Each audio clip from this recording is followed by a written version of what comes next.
Section 11. 49. Another example was the role of power distributed and issued within the state. Plato held the belief of the philosopher king. He believed that to ensure the ideal state, either philosophers become kings in their countries, or those who are now called kings and rulers come to be sufficiently inspired with the desire for wisdom. Plato believed only the wise could execute proper justice. A just city is an ideal city for Plato, one in which the philosopher was in total control. On the other hand, Aristotle's views greatly differ from Plato's. Aristotle believed that each individual made an important contribution to the polis. He compares the polis to an extended and all-encompassing family, with each individual acting as a part of it. This describes individuals working as a whole to better the polis. By including all citizens, Aristotle believed he had created the ideal city.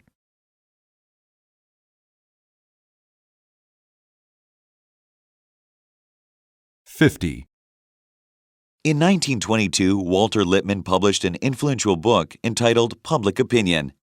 In this book, Lippmann was very suspicious and critical of any model of democracy that placed excessive faith and power in the hands of the public.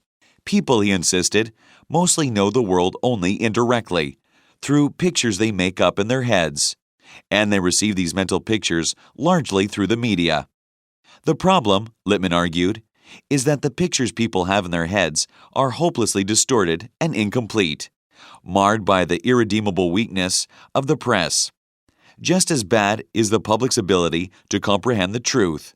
Even if people happened to come across it, their understanding was undermined by human bias, stereotypes, inattentiveness, and ignorance.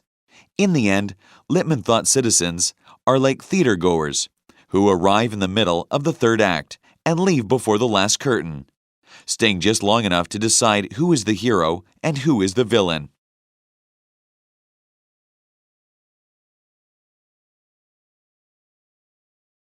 (51) Usually voting is proposed as a reasonably democratic way of reaching a consensus.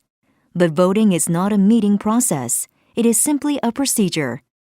The goal of carrying out a vote is to record the preferences of a group of people and in some logical, fair, and equitable way come up with a good decision. Kenneth Arrow, a Nobel Prize winner in 1972, proved it was impossible to do this except under very simple circumstances. For example, situations when there are only two possible options.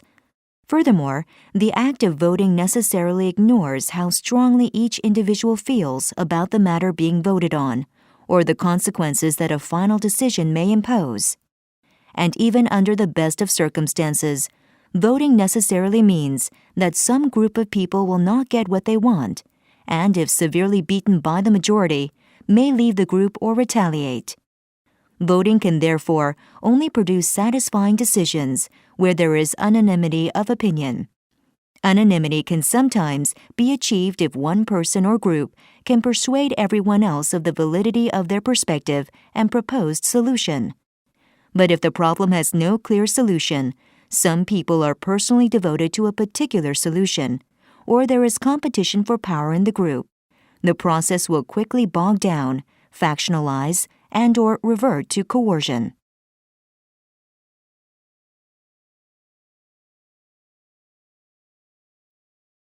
(52) A controversial issue in many countries around the globe, affirmative action is essentially the policy of bestowing benefits upon groups that have traditionally faced discrimination. The specific policies vary from nation to nation, but their focal point tends to be the provision of impartial educational and employment opportunities. In France, for example, the Constitution expressly forbids discrimination based on race, religion, or gender. To ensure this, certain low-income neighborhoods with a high concentration of minority groups have been classified priority education zones, a designation which entitles them to supplemental government funding. South Africa has also implemented affirmative action policies. Since transitioning into a democracy in 1994, The nation has endeavored to rectify racial imbalances in employment through legislation compelling employers to hire non-white workers. There have also been government-backed efforts to enhance the employment opportunities of women and disabled people from all racial groups. Advocates of affirmative action argue that it is imperative to offset economic disparities, capacitating students and workers from minority and underprivileged backgrounds, who tend to also be low income, to properly compete with their more privileged peers. Opponents, however, charge that affirmative action unnecessarily harms people who happen to come from a privileged social group.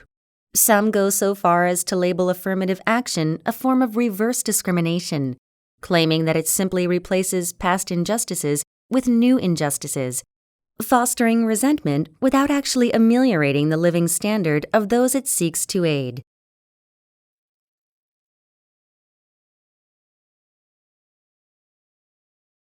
$53. From at least the end of the 18th century until our own day, modern Occidental reactions to Islam have been dominated by a type of thinking that may still be called Orientalist. The general basis of Orientalist thought is an imaginative geography dividing the world into two unequal parts. The larger and different one called the Orient, the other also known as our world called the Occident or the West. Such divisions always take place when one society or culture thinks about another one different from it, but it is interesting that even when the Orient has uniformly been considered an inferior part of the world, it has always been endowed both with far greater size and with a greater potential for power than the West. Insofar as Islam has always been seen as belonging to the Orient, its particular fate within the general structure of Orientalism has been to be looked at with a very special hostility and fear. There are, of course, many obvious religious, psychological, and political reasons for this. But all of these reasons derive from a sense that so far as the West is concerned, Islam represents not only a formidable competitor, but also a late-coming challenge to Christianity. I have not been able to discover any period in European or American history since the Middle Ages where Islam was generally discussed or thought about outside a framework created by passion, prejudice, and political interests. This may not seem like a surprising discovery, but included in the indictment is the entire gamut of scholarly and scientific disciplines, which since the early 19th century have either called themselves Orientalism or tried systematically to deal with the Orient.